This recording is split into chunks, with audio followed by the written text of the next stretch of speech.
Here's Wilson, and on the right circle, he scores!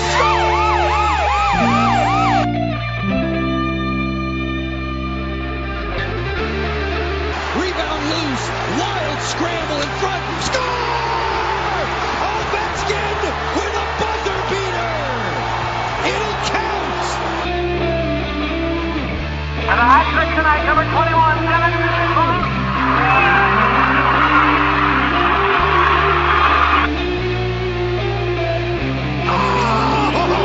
Spectacular! Braden Holtby!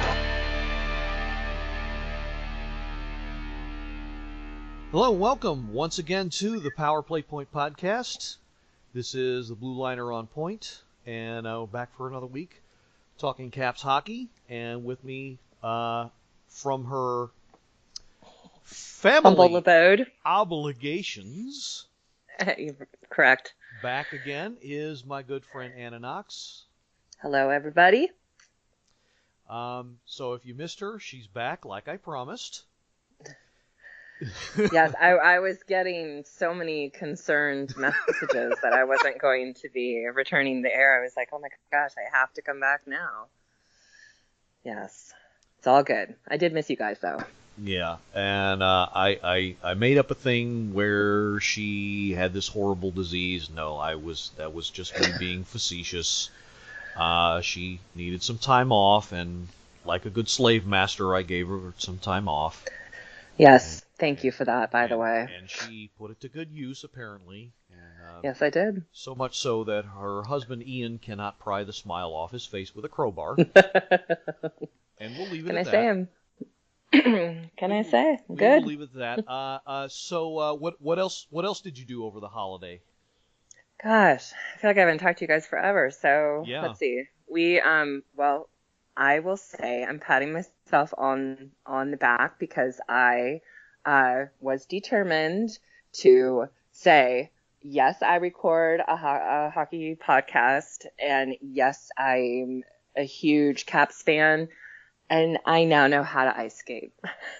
So it was a good break. I went ice skating like 3 times, and I didn't fall on my ass, and I was able to stay off the wall, and it was good. So that was a lot of fun. And then the rest of the stuff. Go ahead. What were you gonna say? I was going to ask. So you what? So you took a lesson, or you just went out there and tried? No, I just went out there because you know what it really comes down to is I felt like I was.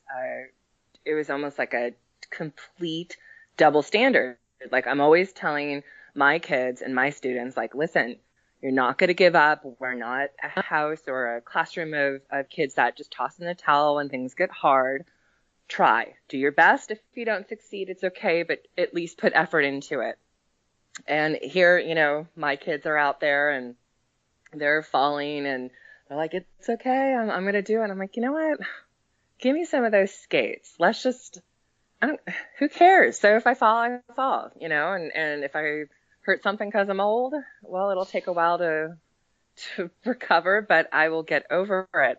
But eventually, once I kind of wasn't so tense on the ice, because you have tendency to be like, rah, I'm going to fall, and everything just tightens up. I was out there just having a good old time. And it was really, I went to Ashburn and a place in Reston, and it was all just a blast.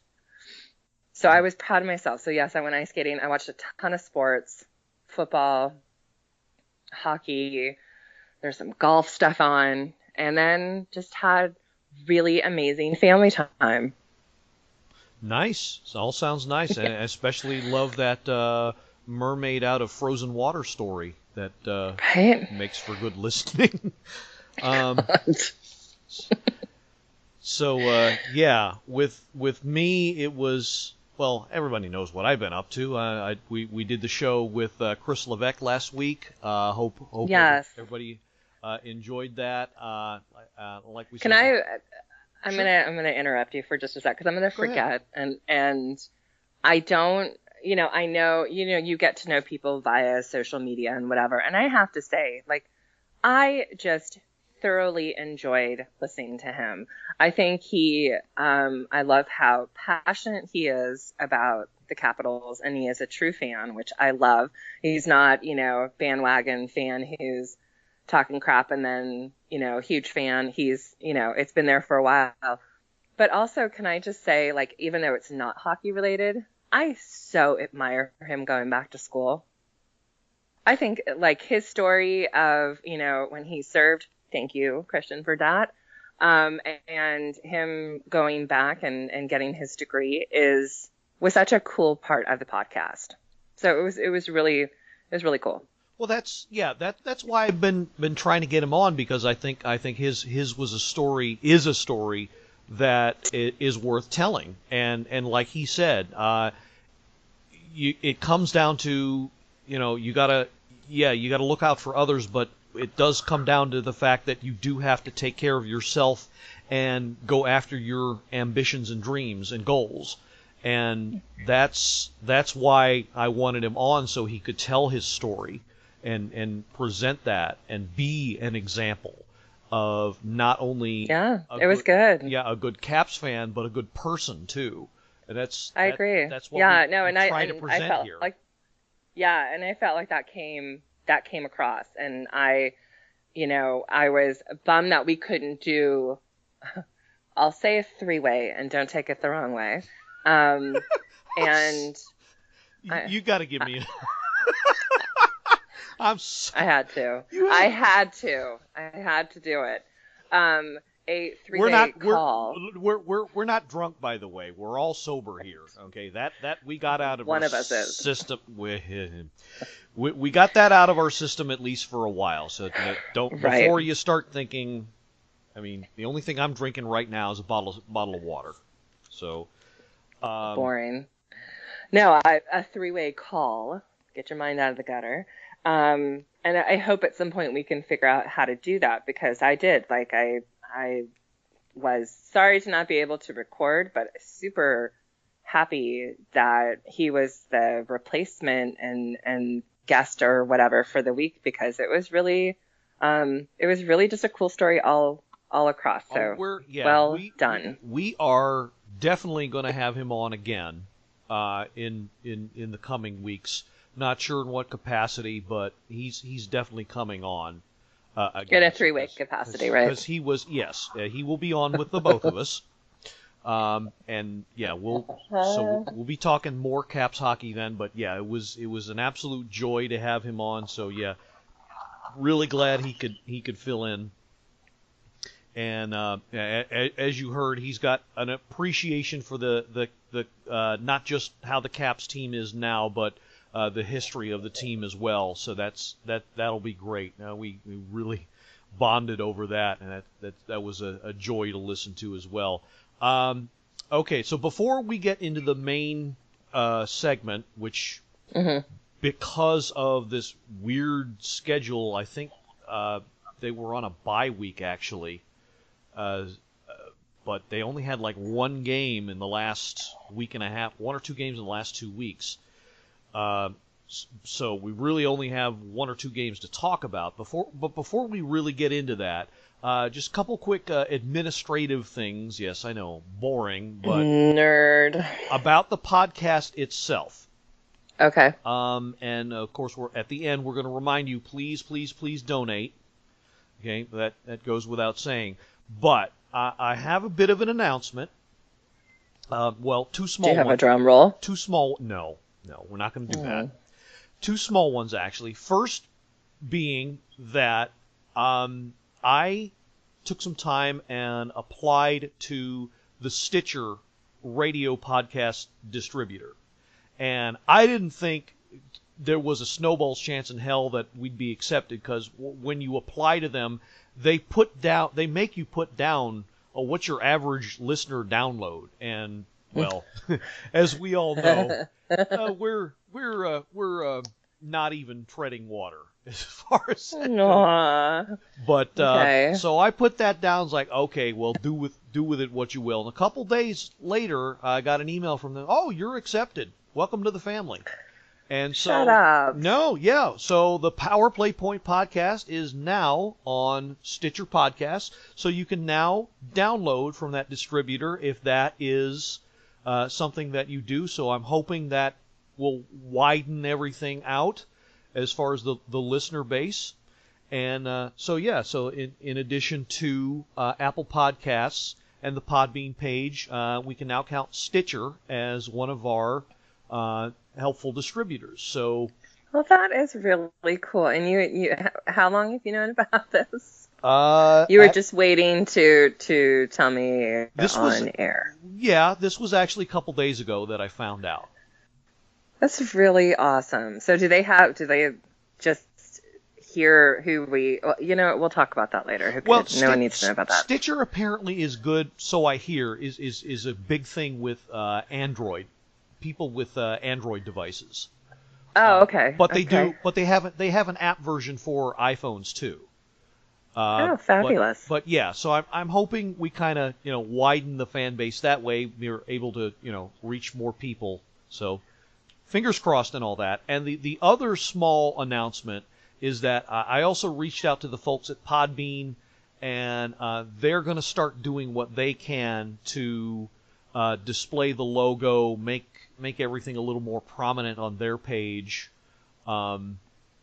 I figured it was time since, hockey season's heating up, college football's over with, the Super Bowl's going to be, done with in a few weeks here, so NHL hockey's going to be heating up here, so I kind of wanted to see if the timing was right for that, and the folks at Podbean said, just, give us some information and we'll work with you on that. So if you visit the Podbean page regularly, you're probably going to see our information a lot more there. Oh, that's awesome. So, again, our never-ending push here to make more Caps fans, more people listen to the podcast.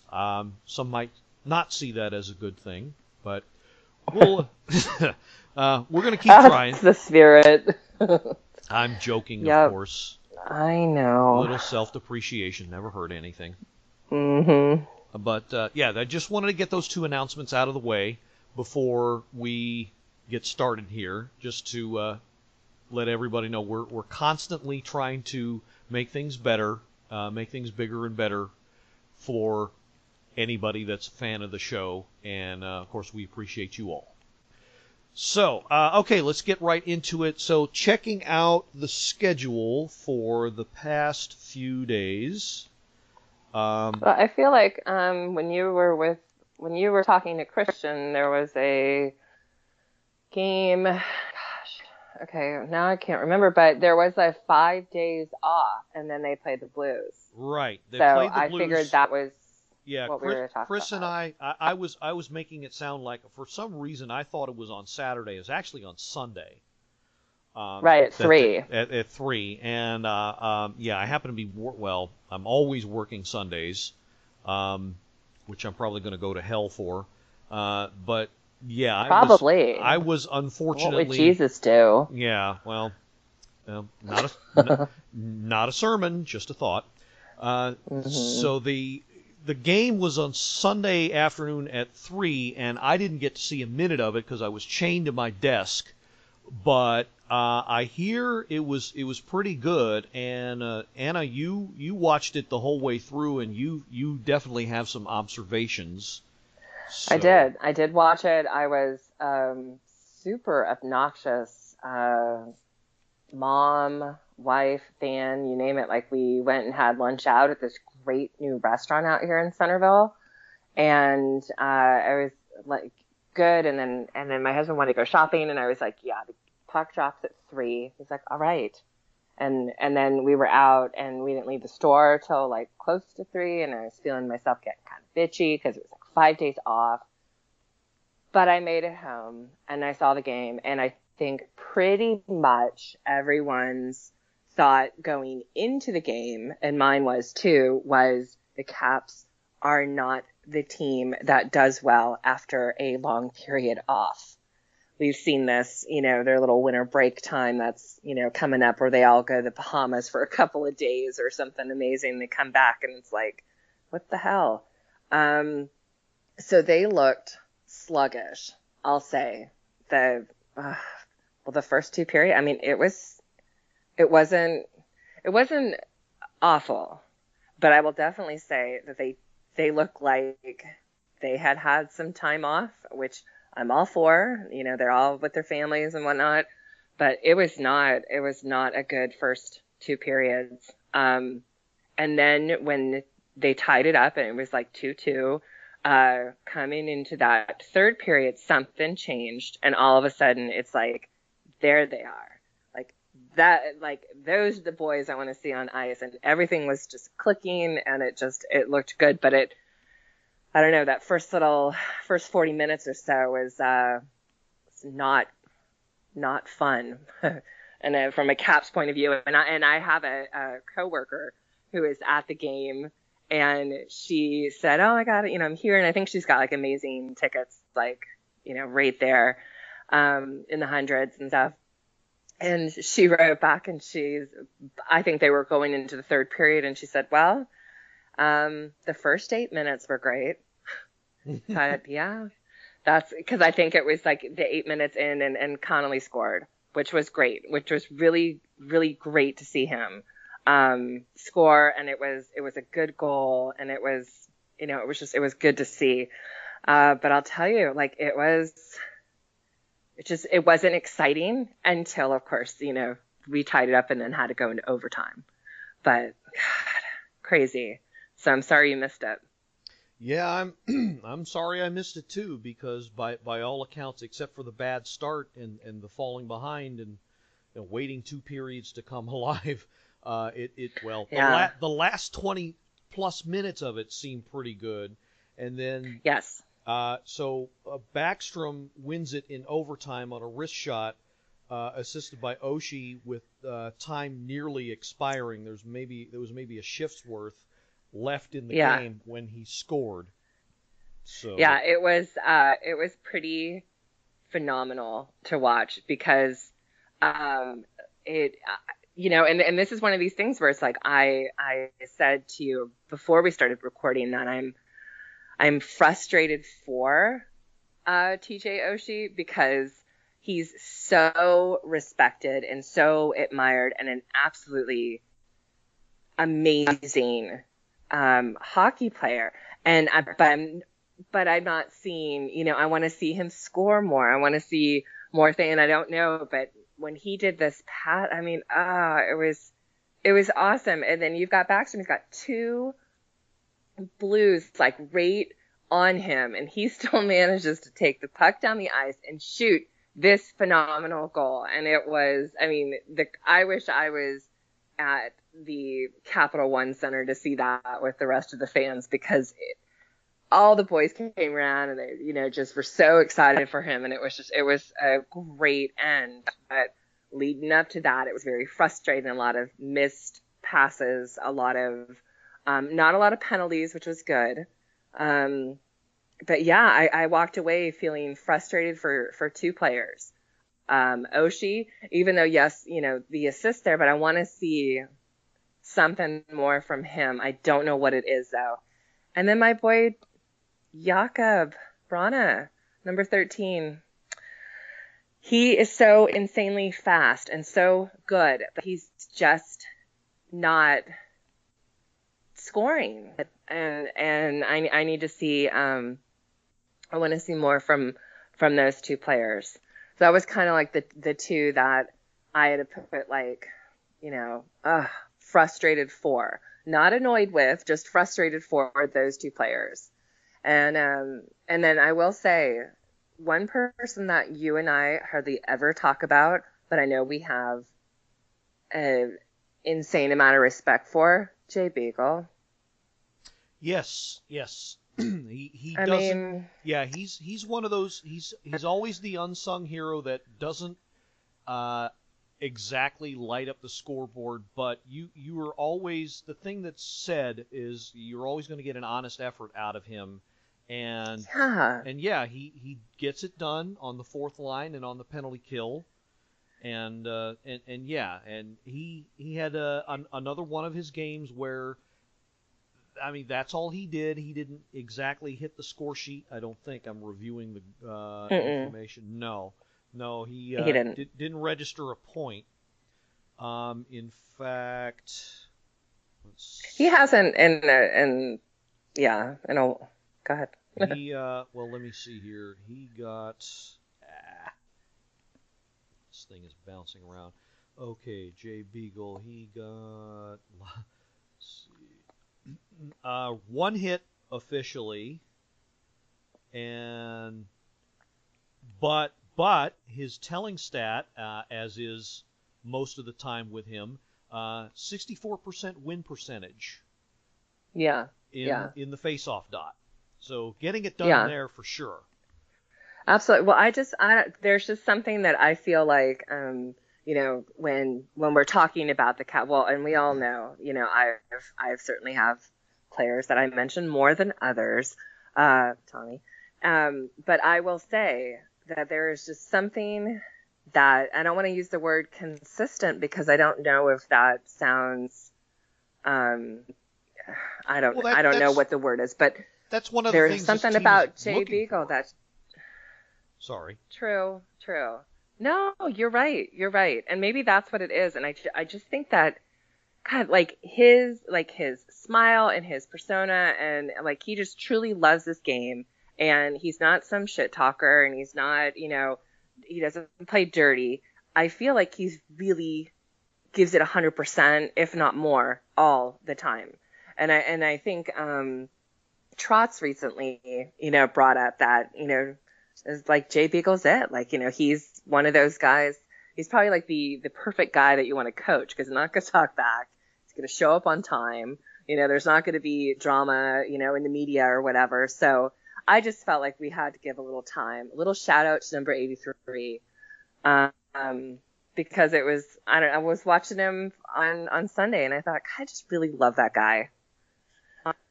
So that was my random moment of during watching the Caps game. I made a little note. I'm like, Biggs, yay. Let's talk about him. Good guy. Yeah. And then there's, he's just, it was good. So I know you didn't, sorry, go ahead. No, I was just going to say, good on you for noticing that, and that, that we don't mention him a whole lot, and that, he didn't light up the score sheet, but that kind of an effort deserves to be recognized at least once in a while. So, good on you for pointing that out. Well, thank you, Mr. Blue Liner. I appreciate that.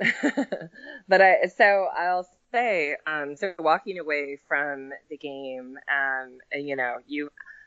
I'm hoping you at least saw the highlight of the Ovechkin goal and the Backstrom goal. Did you have a chance to at least see those? I saw the videos a couple times. I like replaying them like 5-6 times so I can see different angles, pick up different things. But I mean that life and work has just been that much of a drag lately that I mean, even with the one game on the schedule, I just haven't had enough time to devote. So I'm hoping that the coming weeks is a little bit more. Now that we're past the holidays and everything maybe is a little bit more settled because right. Well, it's hard. Well, I wasn't able to do last week, and it was, it's just that getting back into the swing of things and work and life and family, it happens. But I will say, if you get a chance to sit down and watch it, it was those two goals to me were just like, I saw that and I was so thrilled for Backstrom, and just because he's another one. Like I was at an event, Gina Carlson, John Carlson's wife, had put together an evening at a bar out in Arlington for a family who had lost a child to cancer. It was very heart-wrenching, and she's very involved in raising money for that. So I went to that to give a donation, and a lot of the Caps players were there that evening. And very, very, easy to talk to. They spoke to everybody. It was a very small setting, so that was really great. And I got a little tongue-tied with Backstrom, I'll admit. So much so that not only did I look like a complete loser trying to talk to him, I forgot to get his autograph. So Yeah, not one of my finer moments where I was like, what's the big deal? He's a hockey, he's a hockey player. I'm a hockey fan. Like, we should be able to. I could talk to everybody else in that room, and then when it came to him, it was like, stupid. Not one of my shining moments. Which is kind of funny because he just seems like the one guy that is probably doesn't have a problem talking to anybody. I know, because he came in, like I remember exactly where I was and who I was talking to, because I happened to have talked to John Carlson that night, and I turned around and I was like, oh my God. And I just completely had this like adolescent teenage moment, and it was very funny. And then had a chance to talk to him very briefly, because of course there was other people there that were like, wanting his attention, and I completely forgot to get his autograph. So not one of my finer moments for sure, because I'm never at a loss for words. No comment. But I'm sure there will be yet another chance that will come up. I hope so.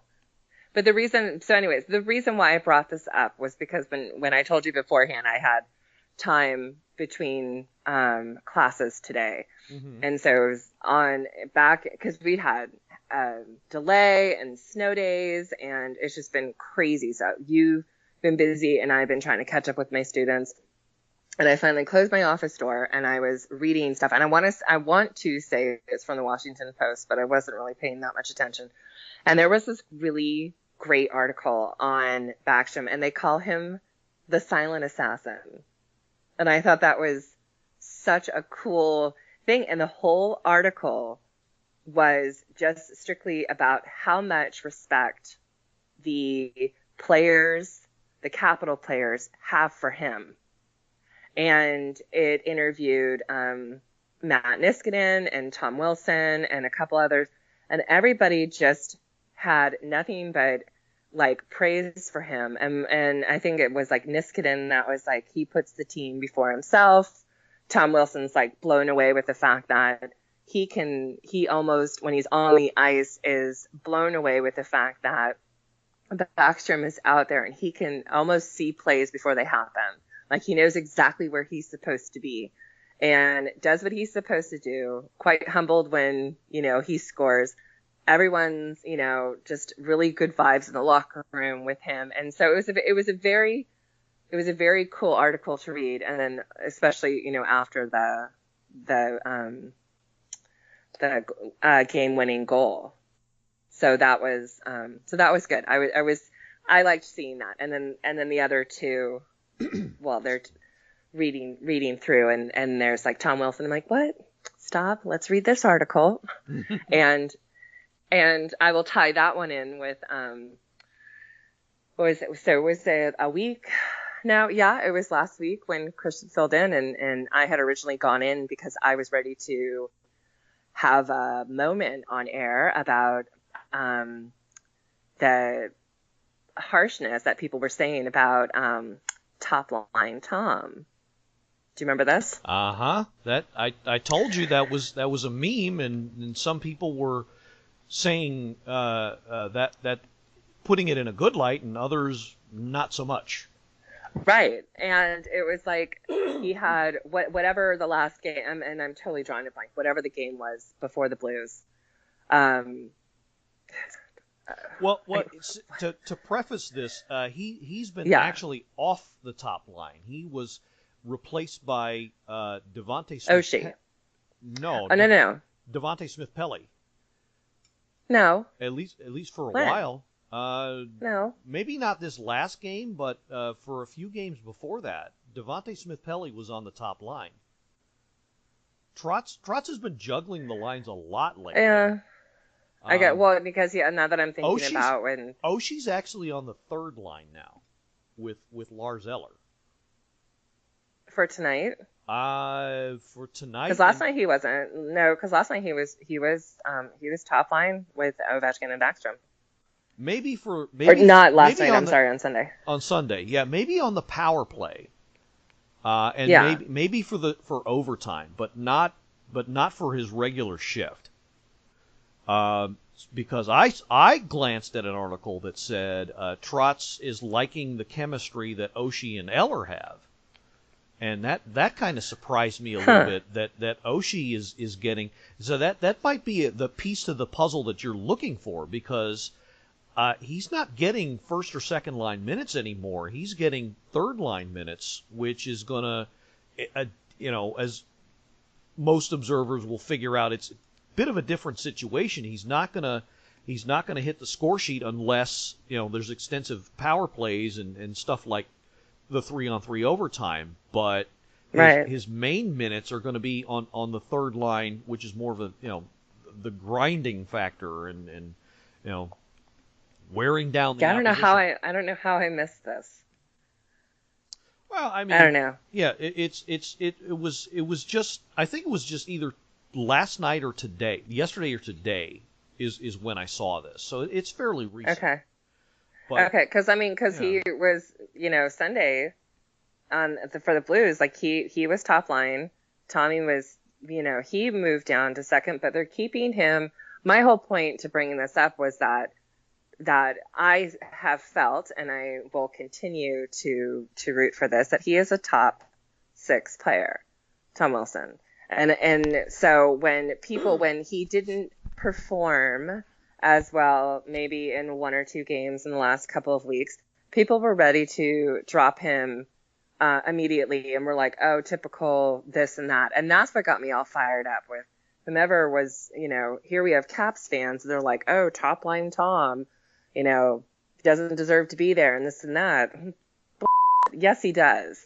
And so that's why, and I just got super fired up like last week about this, and was ready to be much more passionate about it than I am right now. Because he has redeemed himself. He did on Sunday. He looked good. He looked fast. Like, that's another thing. Like, I'm seeing speed out of Wilson that I'm like, holy crap, like, go Tommy. Like, I knew it was good, but this was like really impressive. And so I don't know. I was ready to drop the gloves last week and get all kinds of into it on Wilson's behalf. But so I'll have to look and see the lineup for tonight, because I figured they were keeping Ovechkin, Backstrom, Oshie, and then Wilson, and I don't know who the other 2 were going to be, because I didn't have a chance to see who is a healthy scratch or who's out with injury or not. So well, yeah, let's get one thing out of the way. I'm not worried about Tom Wilson and his playing time, because he will, it's obvious, well, those who have been paying attention, I'll say, we all know that he will make an impact one way or the other, and that he can one way or the other. So, I'm not worried about that. Now, he may be back on the third or fourth line, at least for the time being, but Trotz has shown that he's willing to trade off different players and give different elements to the top line. And he's not afraid to experiment with that a little bit. So it could very well be that when it's called for, we may well see him again there. That would not surprise me at all. Now, as far as the lineup, so far what I'm hearing is that Grubauer is getting the start tonight. Oh, okay. Against the Canucks. 7 o'clock puck drop tonight, not too far away, against Vancouver. Let's see. I'm trying to see. Okay, so Burakovsky. Okay, this is all according to Isabel Kashudian. Burakovsky is on the fourth line. He's the right wing. He's going to be the right wing on the fourth line. Alex Chason will sit, therefore. Okay. It's Vrana, Kuznetsov, Wilson on the second line. Yeah. And Connolly, Eller, and Oshie on the third line. So that leaves the Beagle line intact. Well, so Beagle's going to center that line. Burakovsky's on the right wing. I think Stevenson's going to be on that left wing, and then you're going to have on the top line Backstrom centering Ovechkin on the left and Smith-Pelly on the right. Is what I'm seeing. Is what I'm seeing. So really, yeah. I mean, Devontae. I mean, he's had a couple of really amazing games, which is great. But no offense to him, but I wouldn't have thought top line. Well, but hey, good for him. But like you said, Trotz does kind of like he mix it up a little bit, and like I'm the broken record when it talks about chemistry and things like that. Maybe that's a good thing. Well, that and he has demonstrated not only in years past but this year especially that he's very good at creating traffic in front of the net, creating a distraction, a secondary scoring. Well, he's good at creating scoring chances in general. So right. and so I think that plus the way he plays the game is a little bit something of a curveball that other teams aren't going to be expecting with that line. And it takes the physicality maybe away from. I mean, well, I'm sounding. It all sounds like Tom Wilson 2.0 again, because he does all of the same things and does them just as well. Right. So I think this is just another look that Trotz is trying to give, everybody. I think he's making mental notes as we go and trying to see who fits what where. But I mean, Wilson's on the second line with Kuznetsov, so it's not as if he's being buried.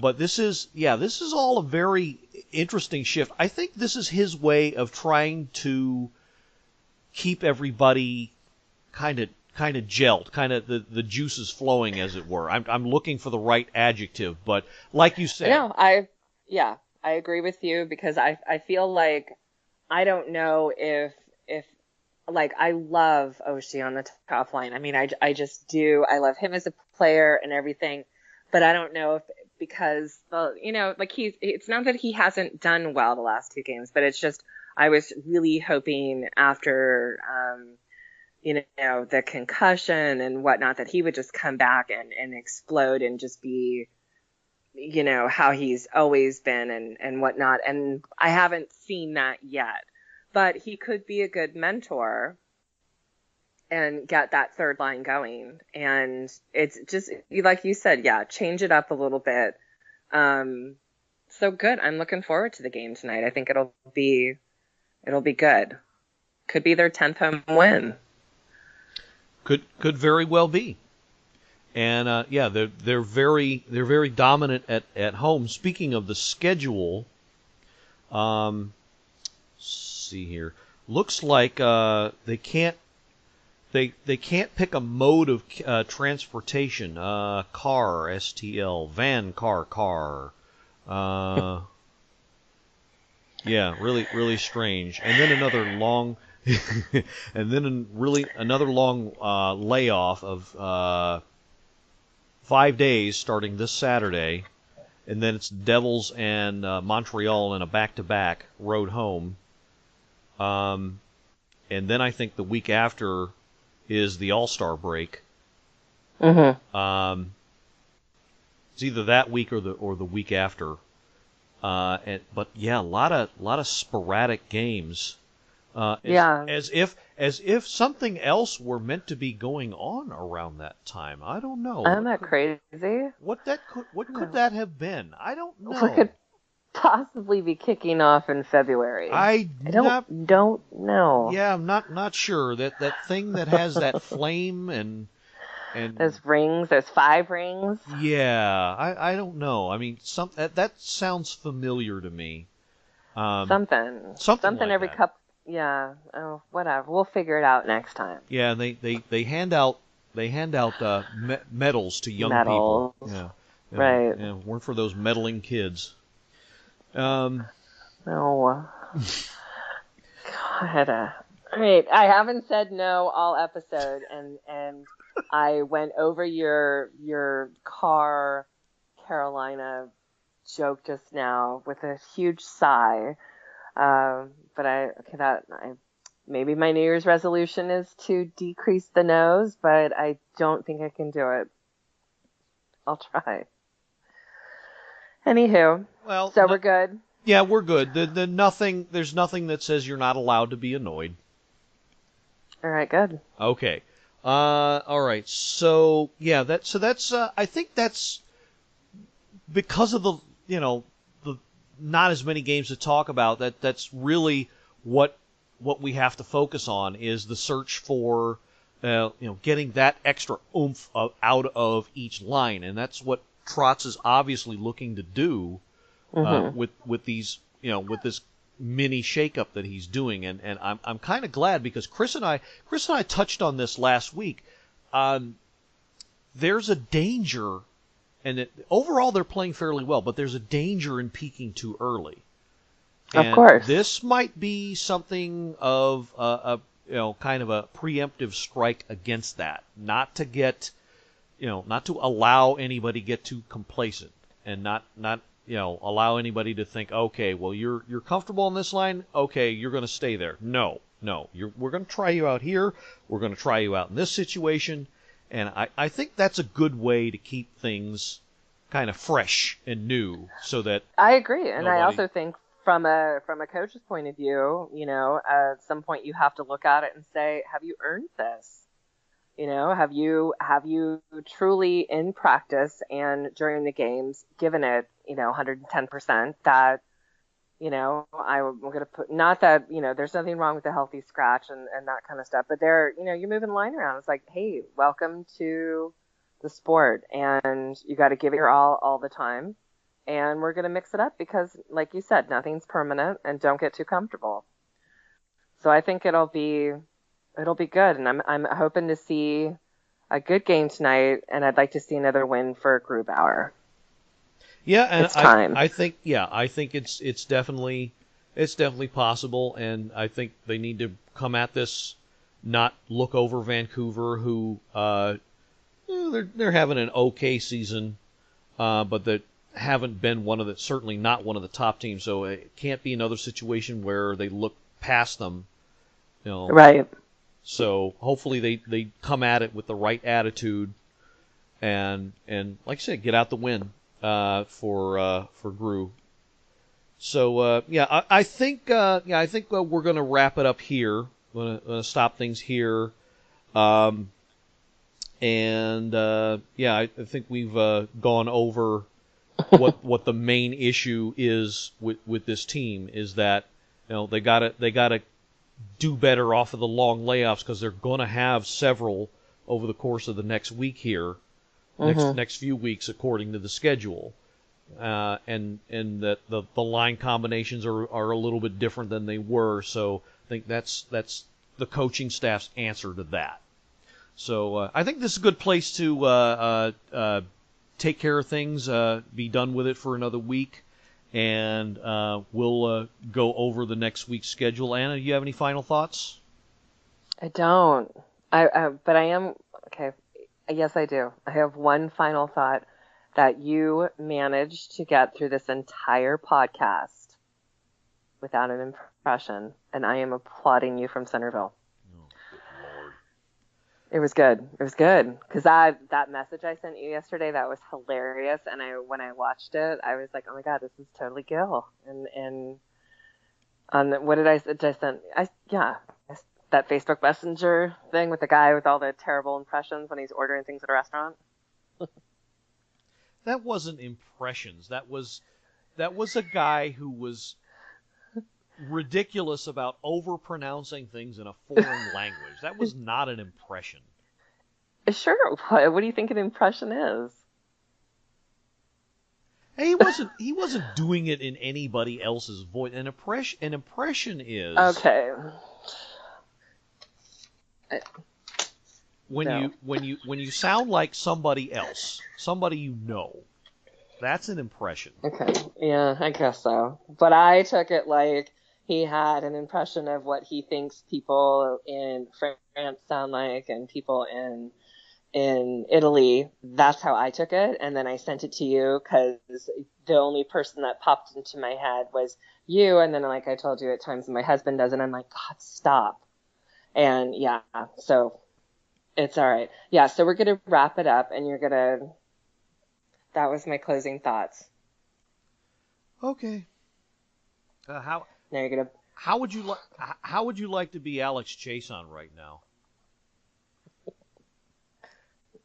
I'm not answering that because I know I'm being set up.